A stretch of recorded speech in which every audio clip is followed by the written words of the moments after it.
qu'il était une fois une bonne petite fille, aimée de tous ceux qui la voyaient, mais surtout de sa grand-mère qui ne savait rien lui refuser. Celle-ci lui fit présent d'un petit chaperon de velours rouge, et comme il lui allait très bien et qu'elle ne s'habillait plus autrement, on l'appela le petit chaperon rouge. Il ne t'a sûrement pas fallu beaucoup de temps pour savoir de quoi j'allais parler aujourd'hui. Des contes, bien évidemment. Pas des contes, ni des contes, mais bien des contes. Ces récits merveilleux où les animaux parlent, où la magie est une chose assez banale, où les princes et les princesses et autres sorcières vivent des aventures extraordinaires et plus extraordinaires les unes que les autres, où ça finit pas toujours bien, quoi qu'en disent les Anglais avec leur happy end. Dans cette vidéo, j'ai choisi de vous présenter 3 éléments fondamentaux de la structure du conte, où les enjeux du non-lieu et du non-temps, le merveilleux et la morale, et les personnages de conte. Il était une fois, il y avait une fois, il y a fort longtemps, c'était il y a très longtemps, dans un pays merveilleux. On peut pas dire que les auteurs de contes soient les plus précis dans la définition du cadre spatio-temporel. On est bien loin du lundi 12 février 9h43, 14 rue des Lilas, Clermont-Ferrand. Mais pourquoi rester aussi vague? Il doit bien y avoir un intérêt. Ah bah oui, évidemment, si la formule « il était une fois », en anglais « once upon a time »,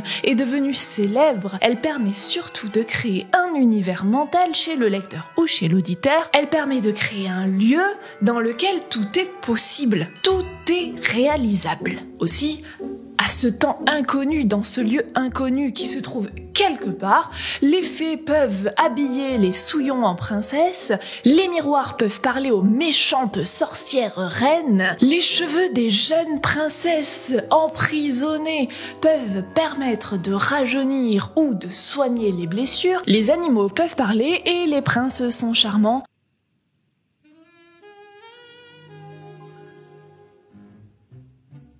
Décidément, c'est pas mon jour. Et tout ça, ça ne pose de problème à personne.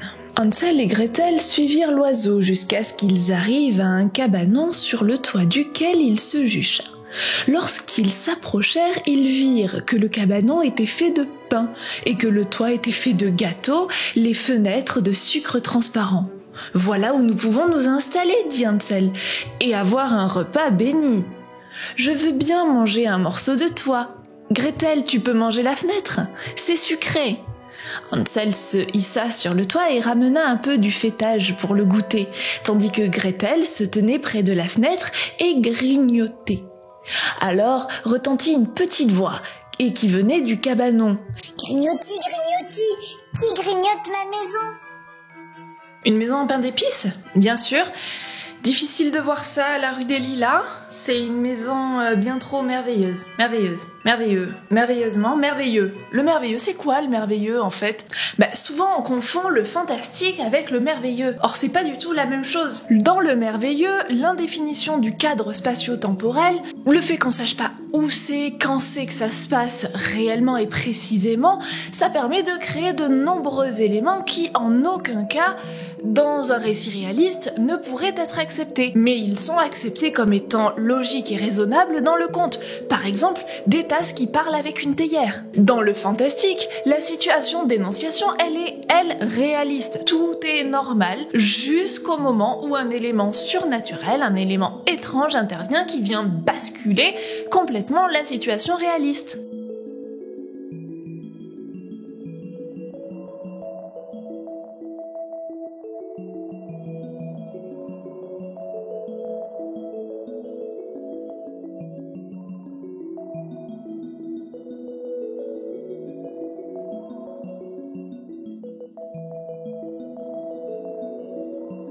Le fait donc de ne donner aucune précision sur le temps et le lieu favorise la mise en place d'un univers merveilleux qui, lui-même, est utilisé pour faire passer des leçons de morale. Et Aristote disait qu'il faut plaire pour instruire. Oh, c'était Aristote. Qui ça? Aristote. Non, mais c'est bon, vous connaissez pas, c'est pas grave. C'est pas celui qui a écrit la poétique? Si, carrément. Ouais, mais je le savais, ça. Mais vous l'avez lu, la poétique? Non, je sais pas lire. En effet, dans la poétique, Aristote expliquait très justement que la forme du message était importante importante pour favoriser l'enseignement. Et d'après vous, pourquoi je fais des vidéos YouTube sinon? Merci Aristote. Dans le conte donc, la mise en place de l'univers merveilleux est un gage d'une meilleure transmission des leçons de morale. On apprend que c'est pas bien d'être méchant et que c'est bien d'être gentil.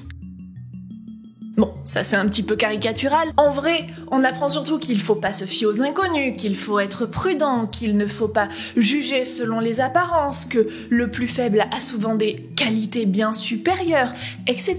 Ces leçons apprises par les différents personnages de contes, que ce soit volontairement ou à leurs dépens, doivent nous permettre à nous, lecteurs ou auditeurs de contes, comme ce fut le cas pendant des centaines d'années, dans notre vie de tous les jours, d'appliquer ces leçons de morale. La leçon de morale, c'est donc quelque chose d'intemporel, et pas comme vous pouvez me le dire. Souvent, quand je vous demande quelle est la morale de cette histoire, vous me dites souvent que la morale, c'est qu'il ne faut pas croquer dans une pomme empoisonnée qui est apportée par une étrange créature type sorcière au milieu d'une gigantesque forêt dans laquelle est une petite maison où vous vivez entouré de 7 nains qui travaillent dans une mine de joyaux. Non, ça c'est pas la leçon de morale, ça c'est le résumé de Blanche-Neige. Les personnages de contes, d'ailleurs, parlons-en. La Belle au bois dormant, le petit chaperon rouge, le petit poucet, la Belle et la Bête, Peau d'âne, Barbe bleue, ces personnages bien connus ont un point commun. Regardez bien leurs noms. Ah bah non, et ils en ont pas. Pas de véritable nom, pas de véritable prénom non plus, juste une appellation basée sur un détail de leur physionomie ou de leur habit. Même les personnages qui semblent avoir un prénom n'en ont pas réellement. Voyez Cendrillon, c'est un surnom créé à partir d'une dérivation du mot cendre, puisqu'en effet, comme c'est écrit dans le conte, les deux sœurs lui faisaient toutes les misères imaginables, se moquaient d'elle, lui renversaient les pois et les lentilles dans la cendre, de sorte qu'elle devait recommencer à les trier. Le soir, lorsqu'elle était épuisée de travail, elle ne se couchait pas dans un lit, mais devait s'étendre près du foyer, dans les cendres. Et parce que cela lui donnait toujours un air poussiéreux et sale, elles l'appelèrent Cendrillon. Et réponse? Pour réponse, écoute bien l'histoire. Ces gens avaient à l'arrière de leur maison une petite fenêtre depuis laquelle ils pouvaient apercevoir un splendide jardin où poussaient les plus belles fleurs. Mais il était entouré d'un haut mur et personne ne s'y risquait car il appartenait à une puissante magicienne que tous craignaient. Un jour, la femme se tenait devant la fenêtre et regardait dans le jardin. Là, elle vit une plate-bande où poussaient de belles réponses qui paraissaient si fraîches et vertes qu'elle eut une grande envie d'en manger. Tandis que l'homme grimpait au mur, il fut brusquement effrayé car il aperçut la magicienne qui se tenait devant lui. « Comment peux-tu te risquer à pénétrer dans mon jardin et à me voler mes réponses comme un brigand? Tu vas être puni. » Faites-moi grâce et justice, je ne l'ai fait que par nécessité. Mon épouse a vu vos réponses depuis notre fenêtre et elle en conçut une telle envie qu'elle serait morte si elle n'avait pas pu en manger. La magicienne laissa alors tomber son courroux et dit: Prends-en autant que tu voudras, j'y mets seulement une condition. Tu dois me donner l'enfant que ta femme mettra au monde. Il sera bien traité et je m'en occuperai comme une mère. L'homme par peur acquiesça à tout, et lorsque, après quelques semaines, sa femme accoucha, apparut immédiatement la magicienne qui donna le nom de Réponse à l'enfant et l'emmena avec elle. Et oui, la réponse est excellente en salade. La princesse ne doit son nom qu'à une folle envie de sa mère. Pourquoi donc ne pas donner de prénom à tous ces personnages? C'est bien simple, ils ne représentent pas vraiment quelqu'un. Ils n'ont pas réellement d'identité, parce qu'ils sont des stéréotypes. La princesse est belle et gentille, le prince est charmant, la sorcière est avide, la belle-mère, la marâtre, est cruelle, l'ogre est glouton, et il aime beaucoup la chair humaine. Dans le conte, en règle générale, le héros ou le personnage principal, aidé d'un adjuvant, doit surmonter les épreuves ou les embûches que son adversaire lui impose afin de prouver sa grandeur d'âme, sa noblesse, et quand c'est une princesse, elle est souvent récompensée par l'amour et par le mariage. Aussi, le schéma narratif du conte s'articule autour de 5 grandes étapes. La situation initiale, il était une fois, il y a fort longtemps, temps, avec la description d'un lieu, un château, une contrée magnifique, un pays merveilleux. On présente rapidement le personnage principal aussi dans la situation initiale. 2.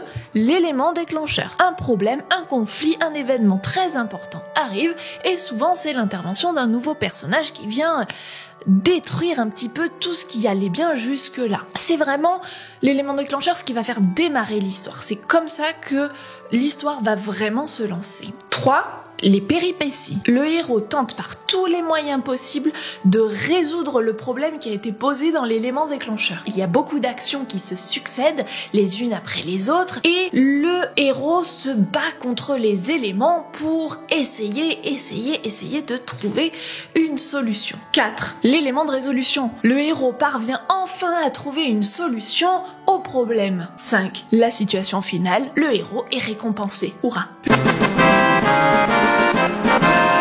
Je vous encourage vivement à aller regarder la vidéo dans laquelle je procède au découpage du conte des 3 plumes et dont le lien est inscrit juste en dessous de la vidéo. Sinon, en parlant de situation finale, je crois qu'il est grand temps pour moi de conclure également. Ce qu'il faut donc retenir, le conte est un genre narratif qui s'est transmis à l'oral pendant des centaines d'années. Il commence souvent par une formule du type « il était une fois » pour marquer l'absence de temps défini et « dans un pays fort lointain » pour référer à un lieu indistinct dans lequel tout est possible. Les contes sont merveilleux et sont acceptés comme possibles des éléments qui ne pourraient pas l'être dans un cadre réaliste. Les contes suivent le principe d'Aristote, plaire pour instruire, dans le sens où la jolie histoire racontée permet surtout de faire passer une leçon de morale. Les personnages sont des stéréotypes, bien plus que des identités, ils ne représentent pas réellement une personne, mais bien un trait de caractère, une qualité ou un défaut, un vice ou une vertu. Les contes suivent la plupart du temps une structure narrative en 5 étapes, la situation initiale, l'élément déclencheur, les péripéties, l'élément de résolution, et la situation finale. Et comme toute histoire a une fin, j'arrête ici la mienne.